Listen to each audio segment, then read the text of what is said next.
become an actress, which would have been a tragedy, but is that true? Well, it's not that I didn't become an actress. I probably grew up and I was probably like born, like, you know, as an entertainer. But I was a dancer. Yeah. And then I did some acting things, but for me, I was a trained dancer, and that's what I was going to do.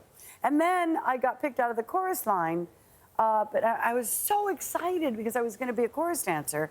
And this agent came and said, "Are you signed?" And I went, "No, I don't have an agent." And he said, "Okay, great. I'd like you to meet me," and blah, blah, blah. So I met him at William R. It's like, woo, is the biggest, like, talent agency. And I sit down, and next thing I know, I'm signed. Next thing I know, I did an audition. Next thing I know, they wrote a part in for me that didn't exist.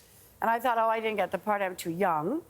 And then it ended up being you're in it. And then I got freaked out. Why? Because I didn't want to be a movie star because they were totally, you know, just, I thought they were screwed up. I thought movie stars. I really did. I thought they had unhappy lives. They got divorced all the time. They drank. I don't know, whatever. That was my small town view of a Hollywood star. Anyway, I got down. Yeah. I got very, very, very unusual, but I got psychologically saddened and depressed, really. And I went finally to a psychologist because what's wrong with me?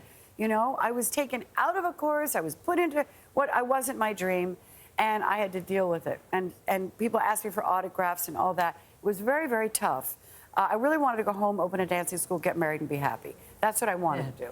And I wanted that white picket fence, and you know, and life didn't turn out quite that way.